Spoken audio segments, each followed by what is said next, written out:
አላሁ አክበር ጨረቃ ታይታለች። ሰበር መረጃ ትልቅ ብስራት እንኳን ለ1447ኛው የረመዳን ወር እንግዲህ በሰላም አደረሳችሁ በሰላም አደረሰን ኢንሻአላህ።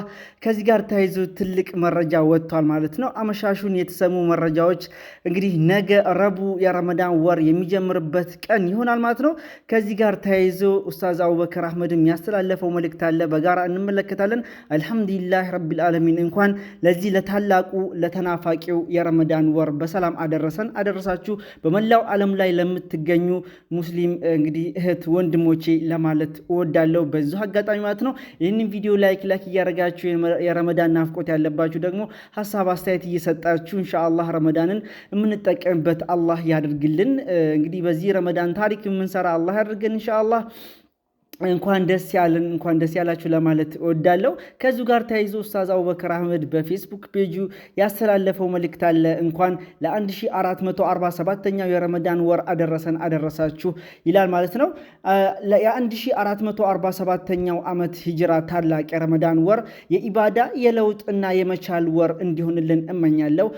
በኢባዳ ከወትሮ ወደ አላህ የምንቀርብበትና የአላህ ምንዳም በእኛ ላይ የሚንቧቧበት ወር ነው። ረመዳን ወትሮ ለማድረግ የሚከብዱንን ቀላልና መደበኛ ኢባዳዎችን በብዙ እጥፍ ማድረግ የሚገራልን ብቻ ሳይሆን አብዝቶ የመስራት ፉክራችን የሚጨምርበት ወር ነው። በህይወታችን ለመተው የሚከብዱንን ለመቁረጥ የሚያዳግቱንም እርም ማለት እንደማንችል ለረመዳኑ ስንል በምንታገሳቸው ልምዶች ረመዳን የመቻል ወር መሆኑን እንረዳለን። ረመዳን ማድረግ ላለብን ነገር ከወሰንን ማድረግ እንደምንችል፣ መተው ያለብንን ነገር ከቆረጥን መተው እንደምንችል፣ መቀየር የምንፈልገውን ከወሰንን እንደሚያሳካልን እየተመላለሰ የሚያስተምረን ሰማያዊ መምህራችን ነው። በሰማያት መከፈት፣ በመላእክቶች ምድር ላይ ማንዣበብና በሸይጣን መዘጋት ጥረታችን የአላህ እገዛ እንዲያገኝ እድል የምንቸርበት የእዝነት ወር ነው። በግል የህይወታችን በማህበረሰባዊ ጉዳዮችና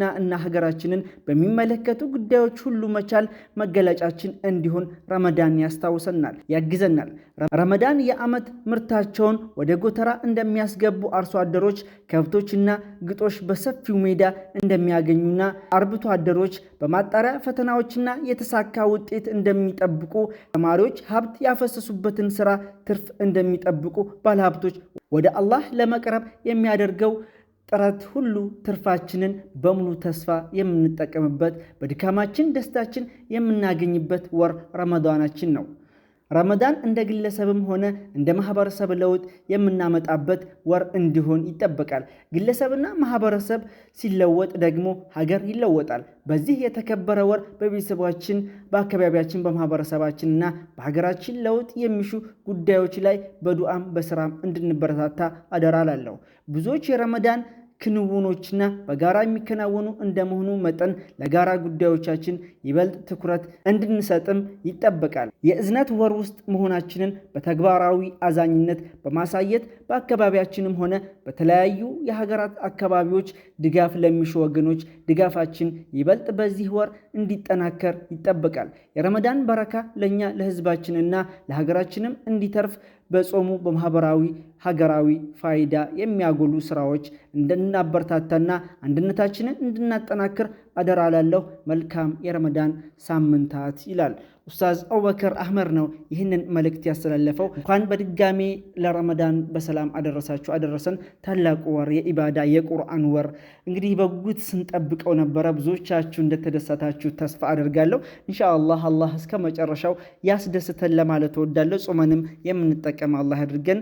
ወሰላሙ አለይኩም ወራህመቱላሂ ወበረካቱ። ረመዳን እየደረሰ ነው። አላህ ረመዳንን በሰላም ያደርሰን። ከዛ ጋር ተያይዞ ትናንት አንድ ቪዲዮ ሰርችላችሁ ነበር።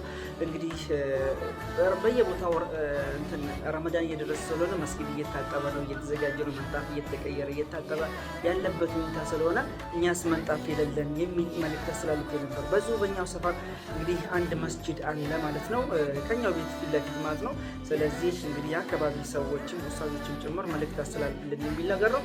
ምንድነው ቪዲዮ ቀርጬ ነበረ ትናንትና ማስተላለፍ የነበረ ምንጣፍ የለንም፣ ሰሌን ላይ ነው እየሰገደን ያለ ነው። ያ ጀማ እባካችሁ እንድትተባበሩ ነው። ምንጣፍ እንግዛ፣ ከይር ስራ ላይ እንበራታ ኢንሻአላህ። አላህ የረመዳን ትሩፋት ይወፍቀን። ይሄ ደግሞ የማያልቅ አጅር ነው። 10 ብርም 100 ብርም እንግዲህ 50 ብርም ያላችሁን በአካውንት በዚህ አካውንት የትላልቅ ኡስታዞችና የአካባቢ እንግዲህ ኮሚቴዎች ነው እነሱ አካውንት ላይ ያስገቡና መንጣፋችን ገዝተን ደግሞ ሰርፕራይዝ እናደርግላቸው። በዚህ ስልክ ቁጥር ደረሰኙን እባካችሁ እንድትልኩልኝ ለማለት እወዳለሁ። እዚህ ከይር ስራ ላይ በተለይ ረመዳንም ስለሆነ አላህ አጅሩ በጣም ከፍ ያለ ነው። እንሳተፍ ለማለት እወዳለሁ። ኢንሻአላህ የማያልቅ አጅር ላይ እንሳተፍ።